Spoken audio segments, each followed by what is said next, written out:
मैं रेणु सिंह राम गुलाम राय YouTube online channel में आपका स्वागत करती हूँ।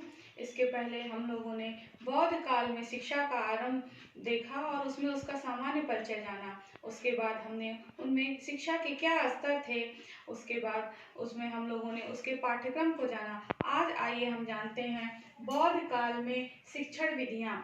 तो बौद्ध काल में जो बौद्ध दार्शनिक थे, उन्होंने जो शिक्षा के साधन थे तीन रूप में माना: शरीर, मन और चेतना।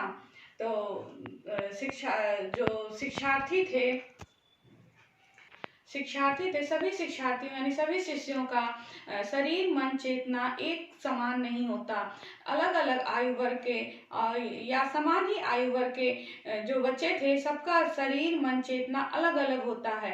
तो इसलिए दार्शनिकों ने, शिक्षकों ने जो है अलग अलग विधियों का प्रयोग करके विद्यार्थियों को पढ़ाया। उसमें सबसे पहले प्रमुख शिक्षण विधि आती है अनुकरण विधि। तो इस विधि का प्रयोग सर्वप्रथम बौद्ध शिक्षकों ने प्राथमिक जो शिक्षा स्तर की शिष्य थे, उन पे इस विधि का प्रयोग किया। उसमें शिक्षक छात्रों को जो 49 वर्णमाला जो पाली भाषा में थी उसको पढ़ाते थे। शिष्य उसका अनुकरण करते थे, उसे दोहराते थे। फिर उसके बाद जो शिक्षक होते थे उसे लिखते थे और शिष्य उसे लिखकर उसका अनुकरण करते थे। कहने का तात्पर्य यह है कि बौद्ध शिक्षक जो होते थे, जो कुछ भी लिखवाते या पढ़ाते थे, तो शिष्य उनका अनुकरण करते थे।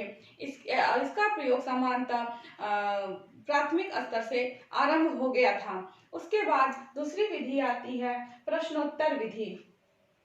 तो जैसा कि इसके पहले वैदिक काल में प्रश्नोत्तर विधि, उसमें केवल गुरु शिष्य से प्रश्न पूछता था, परंतु बौद्ध शिक्षा प्रणाली का आरंभ होते इसमें जो बच्चे थे वो अपने गुरु से प्रश्न पूछते थे, क्योंकि सभी बच्चे जो प्राय छोटे होते हैं, उनके मन में कब, क्यों और कैसे अन्य तरह के प्रश्नों का कौतूहल बना रहता है, एक जिज्ञासा बनी रहती है।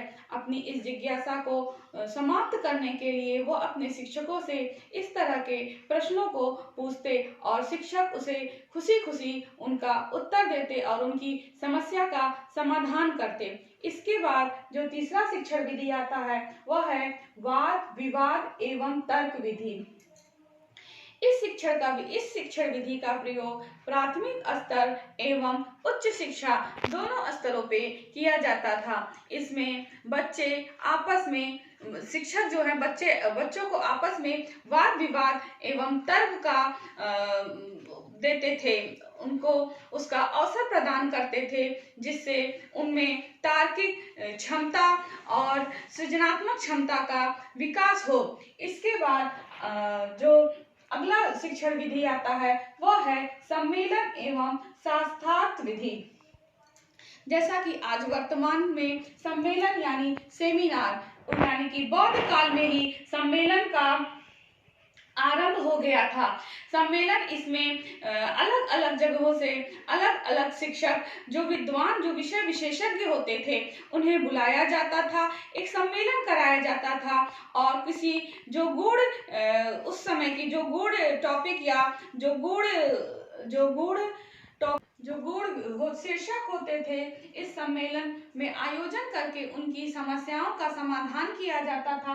इसका प्रयोग प्रायः उच्च शिक्षा या भिक्षु शिक्षा के लिए किया जाता था। इसी के अंतर्गत व्याख्या विधि है। इस विधि का उसका अपनी पुस्तक में प्रसिद्ध चीन यात्री हेनसान ने इसके बारे में लिखा कि इसका प्रयोग शिक्षक जो है बच्चों को पाठ्यक्रम पढ़ाते थे और उनका वो व्याख्या करते थे, बच्चे उसे ध्यान पूर्वक सुनते और लिखते थे। इसके बाद आता है स्व अध्याय विधि। स्व अध्याय विधि के अंतर्गत, जैसे इसका तात्पर्य है खुद से स्वयं से अध्ययन करना। जब बच्चे उच्च शिक्षा में जाते थे तो अधिकतर इसका प्रयोग करके वह स्व अध्याय विधि का प्रयोग करते थे। इसके स्वाध्याय के बाद अब आता है देशाटन विधि। देशाटन विधि इसी बौद्ध काल में प्रारंभ हुआ और यह प्रायः भिक्षु शिक्षकों के लिए होता था। इससे वह समाज में होते हुए जो समाज में चल रहा है उसके बारे में वह जानते और अगर उसमें कोई समस्या होता उसका निराकरण करते और अगर कोई अच्छी चीज होती तो उसको अपनाते। इस तरह से वो घूम घूम कर भिक्षाटन का शिक्षा को जो माध्यम था उसको अच्छा करने के लिए बच्चों के लिए इस विधि का प्रयोग वो करते। इसके बाद व्याख्यान विधि आता है। व्याख्यान विधि प्रायः उच्च शिक्षा के लिए किया जाता, जैसा कि वैदिक काल में जो ग्रंथ थे हमारे सभी संस्कृत में थे। बौद्ध काल आते आते हमने पाली भाषा को